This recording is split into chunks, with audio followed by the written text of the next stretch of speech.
What's up, people? I'm Chibuzo Wachuku.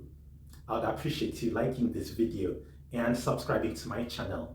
President Paul Kagame of Rwanda is one of the best presidents that Africa has and is influential.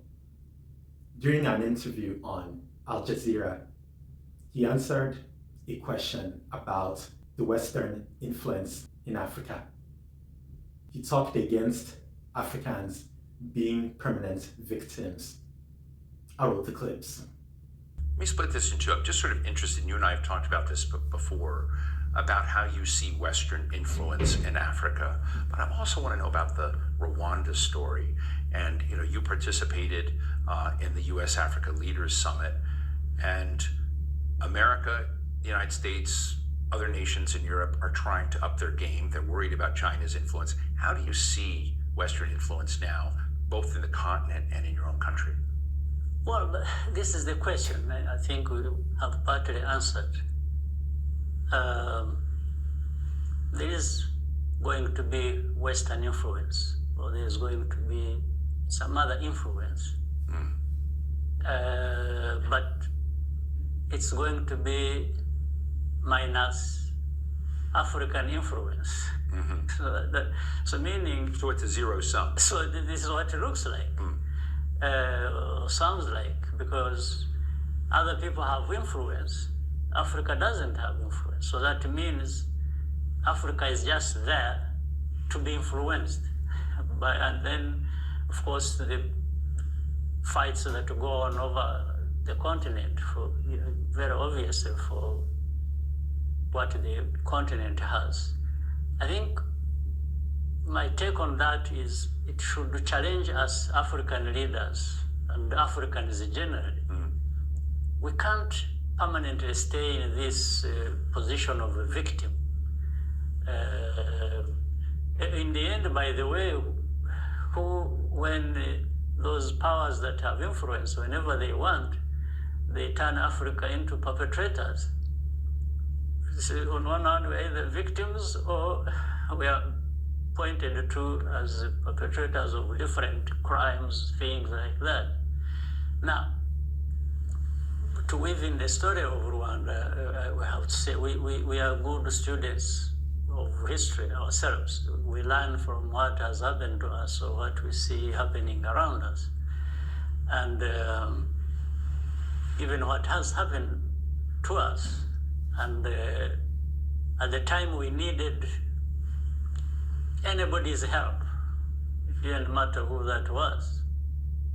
And the West having such a power to really bring to a halt to what was happening in Rwanda, and they did it.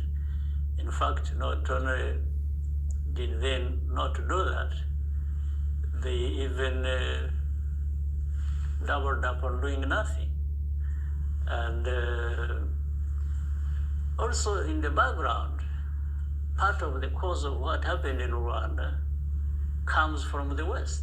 If you look at the colonial history, and later on, even after when the country got independence, and the different,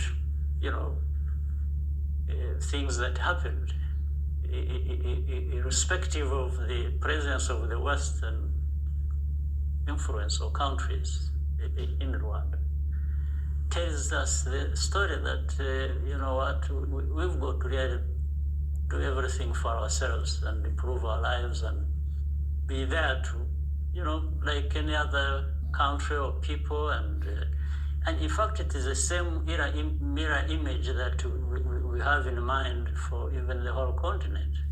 Why doesn't the continent say, no, we cannot be like this for this too long?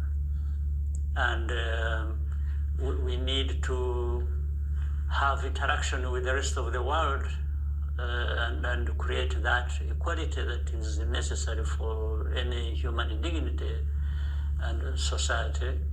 President Kagame made interesting points here. First, he talked about the African countries being available to be influenced by non-African countries. Africans need self-influence. They need to stop letting European leaders and other leaders from countries outside of Africa from influencing them.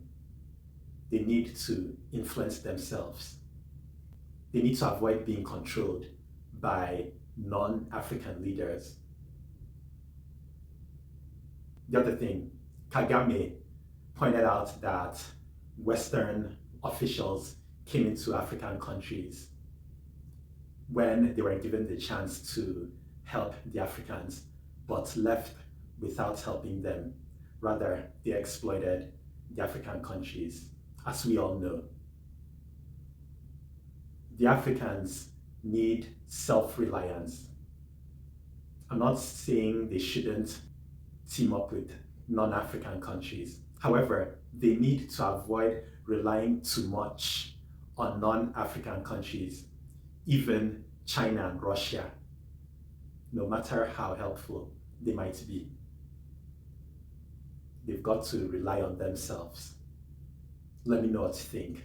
Thanks for watching.